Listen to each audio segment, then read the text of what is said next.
Hello future engineers, subscribers, viewers, and students. Here is another video in statics. This is part of session 4. Those who have not experienced the lecture part face-to-face, the discussion of this part, you must watch this video because this is part of the coverage for your first quiz. So this is about vector cross product. Uh, this is called vector cross product because when you cross vector A with B, it is another vector perpendicular to the planes of A and B. So first, your forefingers should be directed here, then curl it towards B. Curl the forefingers towards B. Then your right thumb will be directed in that direction. That's the resulting defining vector of A cross B, perpendicular to the planes of perpendicular to the planes of A and B. So that is A cross B. Likewise, the opposite vector is B cross A, or the negative of A cross B. So therefore, cross product is not commutative. So since it is defined as another vector perpendicular to the planes of A and B, let's have the definition of vector cross product. A cross B equals AB times sine of theta. So A cross B is A times B sine theta. A is the magnitude of A, B magnitude of vector B, then sine of theta, the sine of the angle between them. Then we have to drop a perpendicular from the tip of B so that we can compute the area of this triangle, which is 1/2 base times height, where the base is the magnitude of A and the height is H. For this right triangle, H is hypotenuse, which is magnitude of B sine of theta. So area of triangle is 1/2 BH. So it is 1/2 magnitude of A times B sine theta. The area of this parallelogram is times 2 double of this area of triangle. So the area of parallelogram is 2 times 1/2 AB sine theta. Therefore, it is AB sine theta. The area of parallelogram, therefore, this parallelogram here is AB sine theta. Therefore, the right side is interpreted as the area of the parallelogram. That's why the area of the parallelogram is simply the magnitude of A cross B. So remember, A cross B is another vector. The magnitude of that vector is geometrically interpreted as the area of the parallelogram.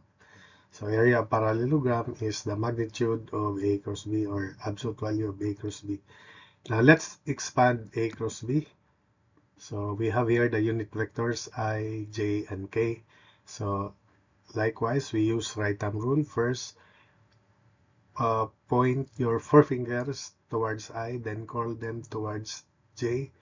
You will notice that your right thumb will point the K direction. So therefore, I cross J is 1 times 1 sine of 90 degrees, which is 1 times K. So it is K. But before that, let's have I cross I first. It is 1 times 1 sine of 0, so 0.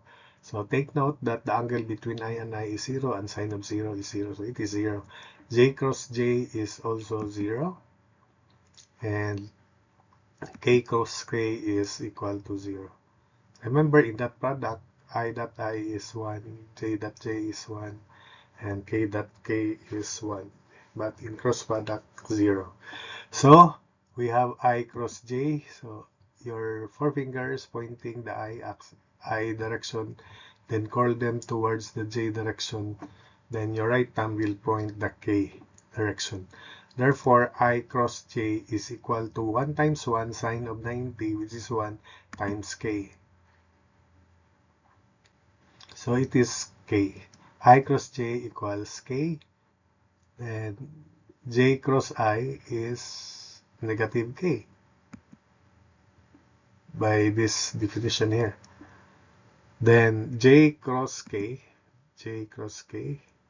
four fingers towards J, curl them towards K. Your right thumb will point the I-axis. So J cross K equals I.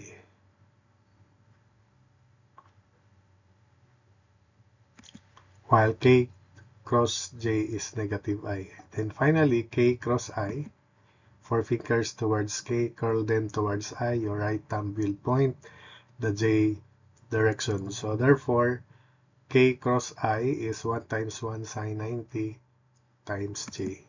So it is J. While I cross K is negative J. So that's it. Then, in order for you to expand A cross B, the expansion of A cross B is simply you write, just like evaluating the determinant of a 3 by 3 matrix, you write the components of A first, then components of B, then the unit vectors I, J, K.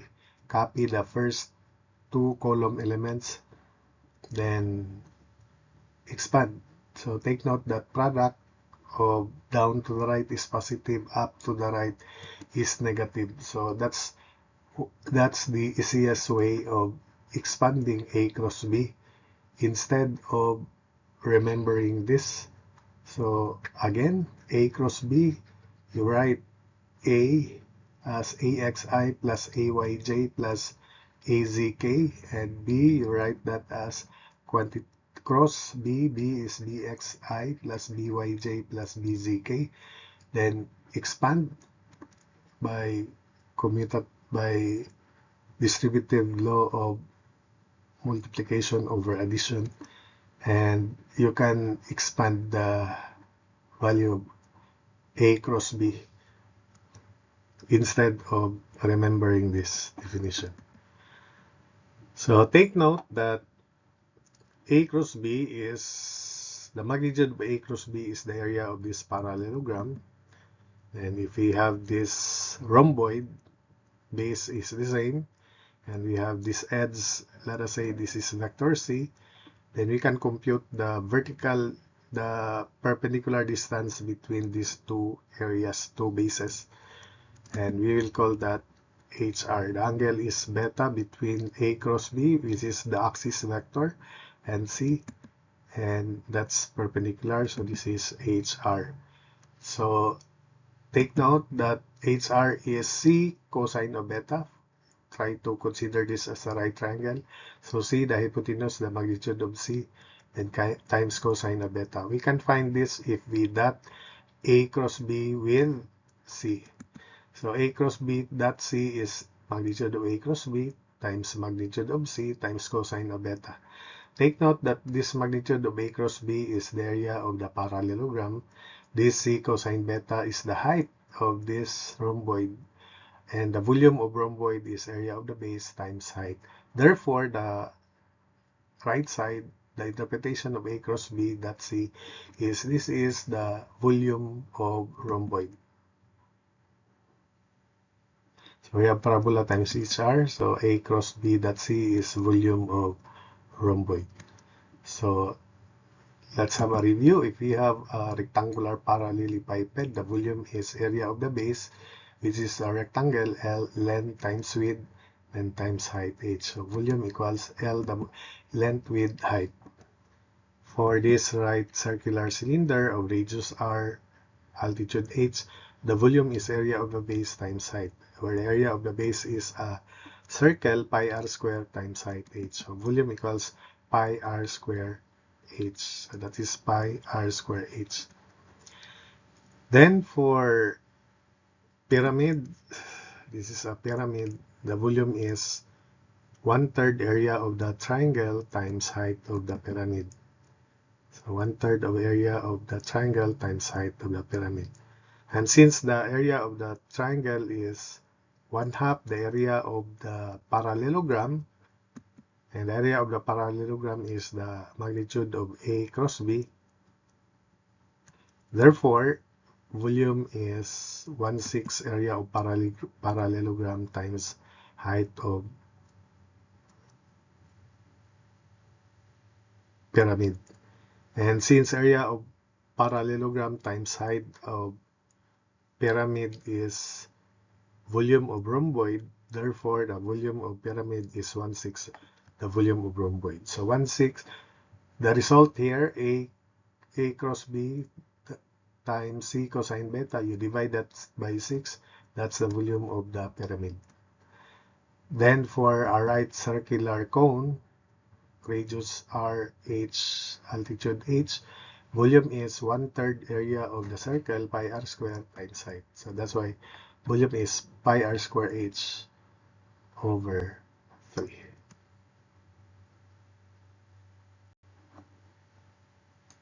So let's have this problem on equilibrium. For 2D system, two-dimensional system, there must be only two unknowns for us to successfully solve the problem. So that would be your inspiration after identifying the number of unknowns for 2D equilibrium. There should only be two unknowns. So this is the first problem. The inclined surface is smooth. So remember that smooth means that friction is negligible. The two springs are identical with unstretched lengths of 250 mm, and spring constants K is 1,200 newtons per meter. What are the masses of blocks A and B? So let's draw the free body diagram of B as shown. So its weight is mass of B times G as shown. Then we have here the normal reaction at B. Then the force in the spring, call that FB. From the figure, FB is spring constant 1,200 newtons per meter times displacement. The displacement of spring B is 280 mm minus unstretched length 250 mm, so 30 mm. So it is tension, so the force is away from the point of application as shown. And this is FB 1200 times 0.03. 30 mm is 0.03 and 30 mm is 280 mm minus 250 mm. So FB is 36 newtons. Then for let's have this tangential axis. This is the easiest way. Summation forces tangential equals 0 so that NB will not be involved in the formulation of equation of statics. So for the angles, you have 30 degrees. Angle that NB makes with the vertical is also 30 degrees, but the component of MBG along the tangential axis is MBG sine of 30 degrees, that red component. So summation of forces tangential equals 0.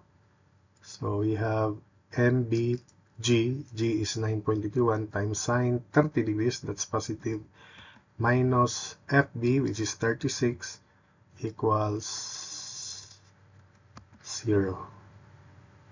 So from here, we can solve MB. MB is equal to 7.339 kilograms. We then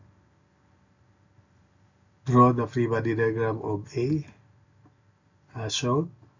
So we have the mass of A, weight of A, MA times G. Then transmit the force in spring B, which is 36 newtons as shown. Then we have normal at A and force in the spring at A, which is also expected in tension, so away from the point of application, then that's NA. So again, we set up tangential and normal axis. So the tangential component of MAG is positive in that direction. Summation, so FA is 1,200 Newton per meter times 0.05 meters, so that's 60 newtons, where 0.05 meter is 50 mm, 300 mm minus 250 mm, so 60 newtons. Summation forces tangential equals 0, So we have MA times 9.81 sine of 30 degrees plus 36 newtons then equals FA, which is 60 newtons. Solving for MA, MA is equal to 4.893 kilograms. Should your solution involves the normal, because there are only two unknowns, so we'll have an alternate solution. You can also have alternate solution for the free body diagram of block A. So I'll just present the alternate solution for the free body diagram of block B. So summation forces x 0 and summation forces y equals 0. So that's the x-axis, angle with the horizontal 30 degrees. So NB makes an angle of 30 degrees also. So summation forces x equals 0. So that's 30 degrees. NB sine 30, that's the component of NB. Then minus FA,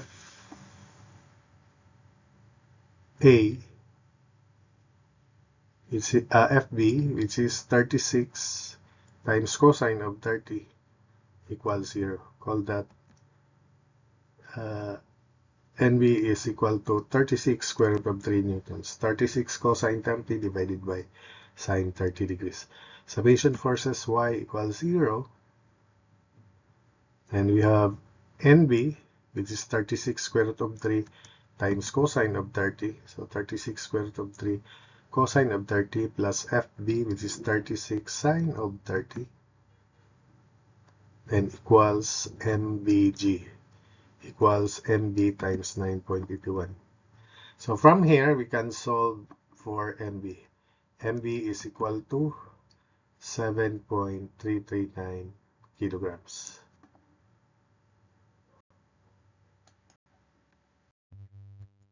So problem 15, this is the last example for this video. Each box weighs 40 pounds. The angle measured relative to the horizontal. The surfaces are smooth. Determine the tension in the rope A and the normal force exerted on box B by the inclined surface. So you may solve this by the technical approach by introducing the tangential and normal axis, just like in the preceding problem. But I'll solve this using the systematic approach, summation forces x0, summation forces y0. In its free body diagram, there are only two unknowns. So weight of D is 40 pounds, then tension at C, 45 degrees with horizontal, then normal reaction in B, which makes 20 degrees with the vertical. So summation forces x equals 0, ND sine 20, component x component of ND positive, minus C cosine of 45, then equals 0. Call that equation 1. Summation forces y equals 0, ND cosine of 20, then plus C sine of 45 equals 40, equals downward force. Call that equation 2. Solving equations 1 and 2 simultaneously, we get ND equals 31.208 pounds and C 15.095 pounds. We then draw the free body diagram of B. So weight is 40 pounds. Then tension at A, which makes 70 degrees with the horizontal. Then normal reaction at B, which makes 70 degrees with the vertical. And C, which makes 45 degrees with the horizontal.